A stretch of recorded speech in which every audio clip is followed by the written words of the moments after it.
YouTube, what's going on? Today we're going to be discussing Helen. She's the second of the newest heroes, the second of the set of new heroes for the new season coming up. I just did Edwin, who's kind of the counterpart to this. So if you haven't seen that video, go ahead and check that out after or right now or whatever. You don't have to, but if you want to.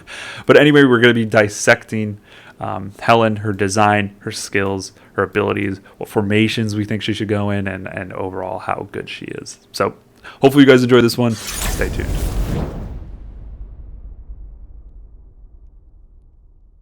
All right, so let's jump right into it. The way that you can access all this information is you click on this little support sign right here, click on blog, and then it's the second most recent entry is going to be talking all about the new hero, Helen.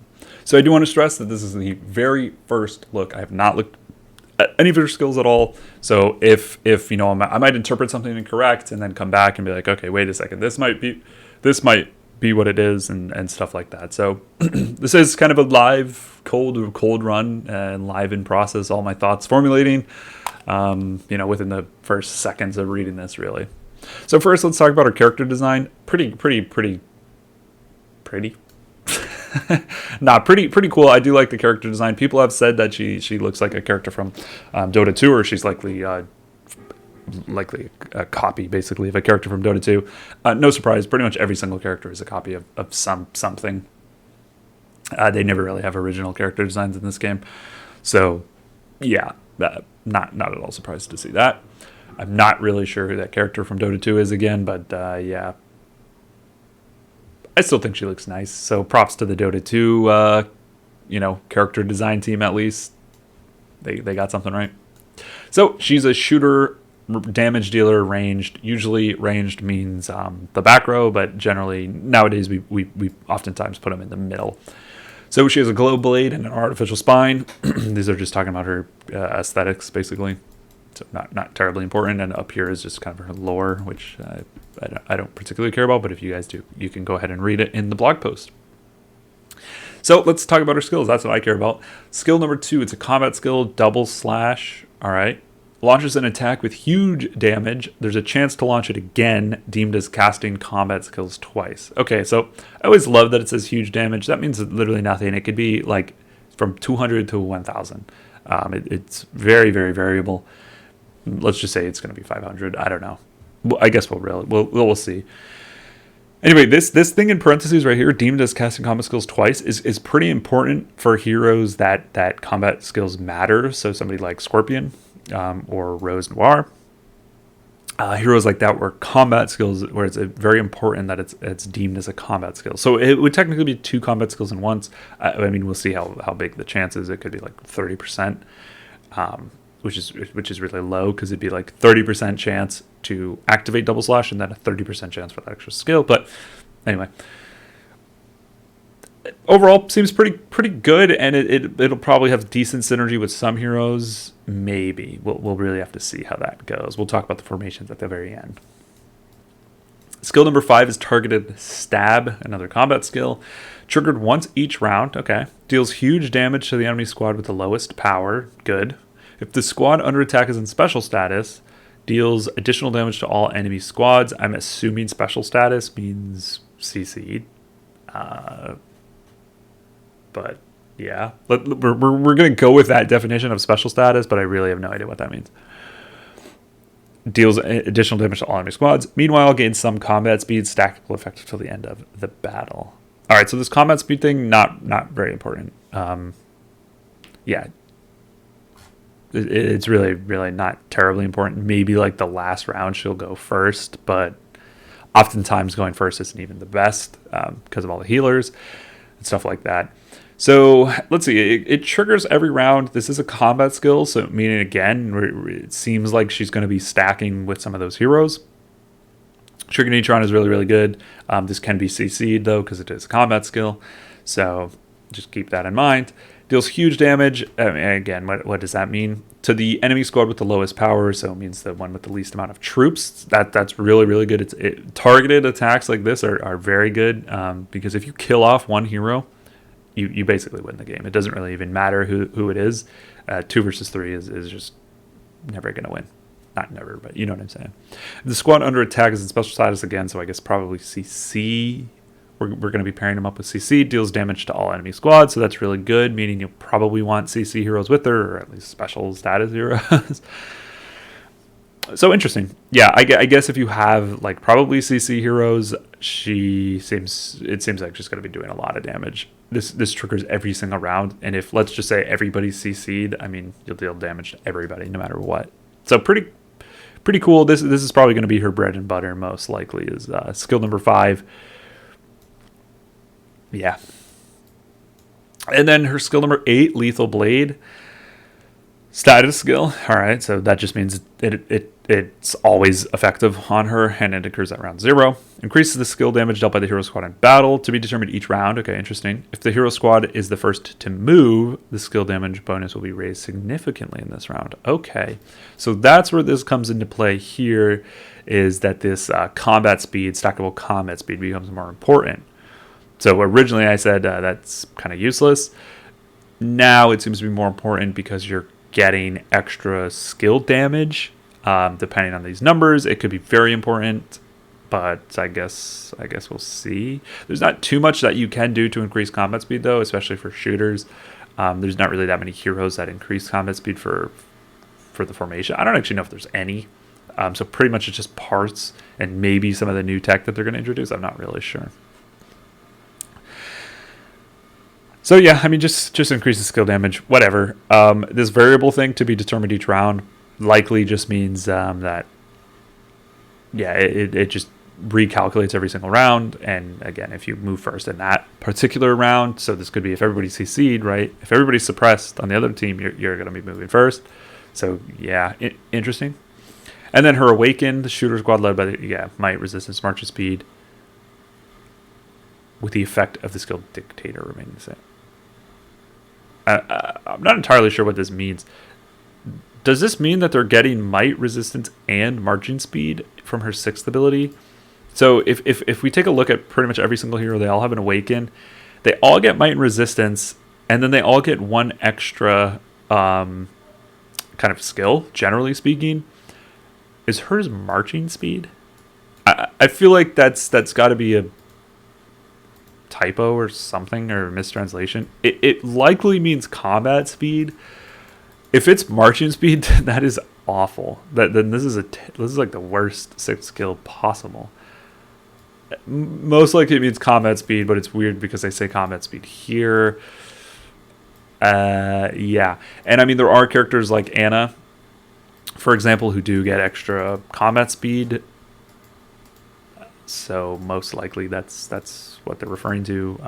Kamikaze as well. So yeah, let's just chalk that up to a mistranslation. I'm not really. I would hope if they make this hero have extra marching speed, that's a joke. And then this is just going to be 250 dictator.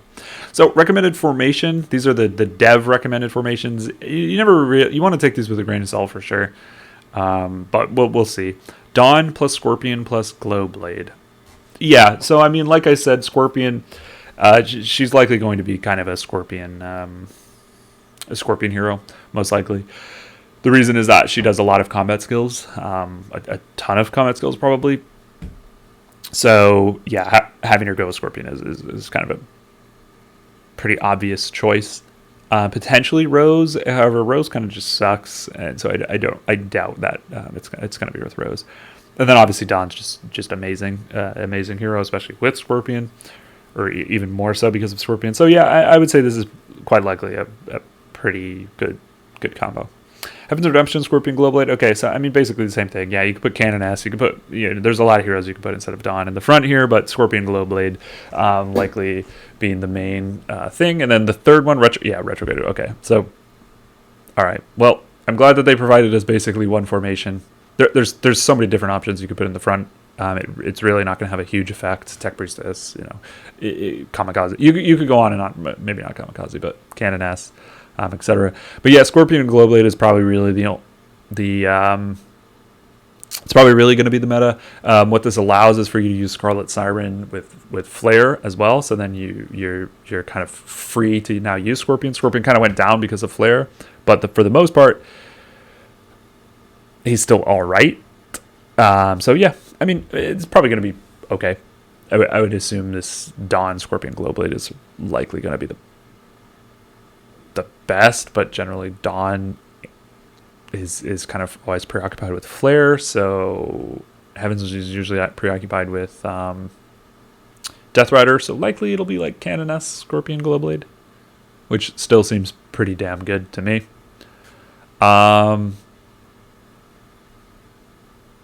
Yeah, I mean, I'm thinking, let's check out Rose Noir just for a second, just to entertain ourselves at least.